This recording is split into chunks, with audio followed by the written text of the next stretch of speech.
This is King World News. I'm Eric King, and you're about to hear from the legendary Jim Sinclair of jsmindset.com. Remember to go to our homepage at www.kingworldnews.com for more interviews, where this week we also have Gerald Celente of the Trends Research Institute, as well as Chris Whalen, Managing Director of Institutional Risk Analytics. And on the Gold Plus page, we will be starting a 4-part systemic failure series with Jim Willey of the Hat Trick Letter. Joining us now is Mr. Gold, Jim Sinclair, founder of jsmindset.com and chairman of Tanzanian Royalty Exploration. Jim, I wanted to start off here talking about inflation and deflation. Okay. You know what it is? It's a semantical argument.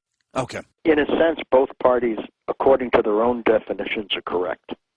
But they're correct in simply what they perceive, but not necessarily in what makes an economic system happen. Recently, Bernanke was asked, what is inflation, by Ron Paul? And his answer was the Consumer Price Index. But the Consumer Price Index is the result of inflation. And inflation means what is a debasement of a currency, the creation of more dollars, is growth in credit and growth in monetary aggregates. And that growth is the engine which always, regardless of economic circumstances, will, when taken to the extremes we're seeing now, create an increase in prices. Now, whenever anybody's asked to explain the price of energy, and on comes your fundamentalist who talk about tankers sitting out filled with crude and world oversupply, and when they were talking about demand destruction. So how in the world can you rationalize that crude is trading between 67 and 72? There is no rationalization, except for one thing: the depreciation of the U.S. dollar and the fact that crude is an international market. It's crude and the price of dollars. And the explanation is the crude is not up, the dollar is down. Gold is not up, the dollar is down. The creation of more dollars in the form of monetary aggregates and in the form of credit in a system is what creates prices regardless of circumstances. Now we're starting to see the prices of industrial metals increase. You see China buying copper, buying nickel. You see China all over the world accumulating all kinds of metals and energies, companies and properties, explorations and exploitations. And it becomes, in a sense, inexplicable to the fundamentalist who says the industrial process is extraordinarily slow. Why in the world are such prices being paid for something as simple as iron? And the answer is very simple and explains and answers the question you posed. We're in a hyperinflationary period which right now exists in credit in the system and monetary aggregates. And that, without any doubt, is already starting to surface in the prices of tangibles. And hyperinflation, which is the next step, is not a product of a recovering economy, because in every single historical case, without exception, hyperinflation has occurred when confidence is lost in a currency. It has never occurred in an ebullient business set of circumstances. It doesn't require a recovery in economic activity. It's a product of loss of confidence in the currency. Now, when the currency is the reserve currency, and even though everyone wants to diversify, everybody's still loaded with dollars in central banks, and therefore to deny it's the reserve currency, it may not be of choice, it may be of accident or a poor choice, but it is what it is. So when the loss of confidence occurs in something in the form of a reserve currency, it results in the Western world having an extraordinary problem called hyperinflation without any ability to explain it in terms of supply and demand economics or economic activity. So those that deny this are in denial of history. Mm-hmm. They've never gone back and studied every single occurrence of hyperinflation from the beginning of time. So the answer is inflation is increase in credit and monetary aggregates. Deflation is debt failure, and you have both of them happening right now, not only in the form of debt failing, but more so the failure of financial instruments. The failure of financial instruments is the failure of the over-the-counter derivative. So governments are fighting through the central banks deflation by creating additional monetary aggregates and outrageous amounts of credit within the system. Therefore, the dollar is going lower.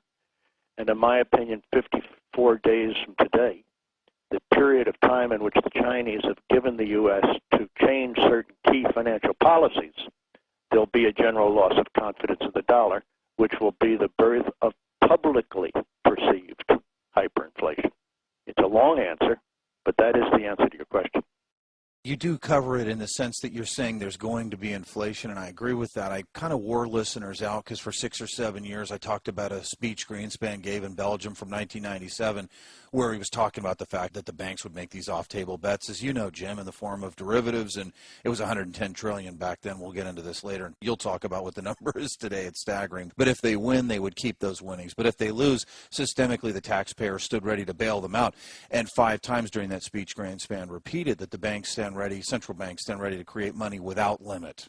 And so for those of us who understood that, it meant that the dollar could be destroyed overnight or in a very short period of time when the money printing began. But there's an interesting part of that, and I always thought that the key to this inflation-deflation debate also was inside that speech, and I'll just read very quickly the tail end of that because I want to get your comments. Quote, thus central banks are led to provide what essentially amounts to catastrophic financial insurance coverage. If the owners or managers of private financial institutions were to anticipate being propped up frequently by government support, it would only encourage reckless and irresponsible practices.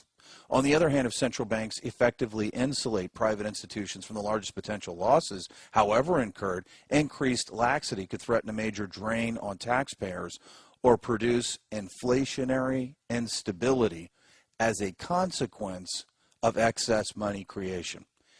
In the end of that last sentence, I think it's the key to the inflation-deflation debate, Jim, or produce inflationary instability as a consequence of excess money creation. Creation of money creates prices. Creation of money equals increased prices. What part of that equation is the inflation? The creation of money. The increased prices is the result. What's cause? The increased creation of money and credit. The result is prices. Therefore, the inflation is the monetary aggregating credit, and the increased prices is the result thereof. And that occurs in an environment of debt failure and failure of financial instruments. So inflation and deflation are one. Is the U.S. in the early stages of a depression, in your opinion? No, it's in the later stages. The financial industry is in the middle of a boom. Middle America is in a depression. Go to Detroit. How about a 12% unemployment in California? You know, it depends on who it is. If you're making money, it's a recession. And if you're out of work, it's a depression. The dichotomy between the financial people making trillions, more money that's ever been made in history, 500 employees of, or 500 was more than that. It was thousands. Received $1 million from a major financial firm in New York. At the same time, how many people do the listeners know who are out of work right now? 1 in 10, 2 in 10. In Detroit, 6 in 10. Some people are talking about the Wall Street criminals or criminal syndicates in the banking industry. Is this somewhat reminiscent of the end of an empire as you start to decline? Meaning, is the country being looted here? Jim, that's my question for you.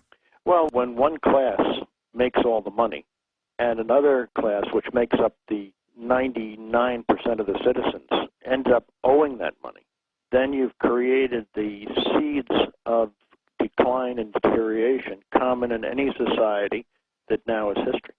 Is it greed or is it theft? If you lose it, it's theft. If you gain it, it's greed, and greed is good, according to those people. As the chasm grows then between rich and poor, which happens during these cycles, but this could be quite extreme, what are the social ramifications? Social unrest.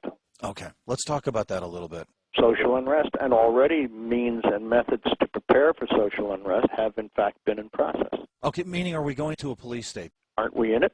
Okay, but is it going to get much worse and more extreme than what we're seeing so far here? Yes, but maybe not perceptually, meaning the general listeners may not realize it. Where's the Constitution? Being trashed. Okay, but is the general listening populace terribly upset about it and doing anything about it? No. It means they don't perceive it. Yeah. They can mouth it, but they really don't perceive it. Are you suggesting this will be a presentation that we're here to safeguard you? There'll be some false flag incident again? Well, we're here to help you. I'm the IRS, and I'm here to help you. Okay, okay, all right. You must take your vaccination. I'm here to help you, and if you don't, you're a criminal. We won't have a death panel, but the doctor does have to show you your alternatives.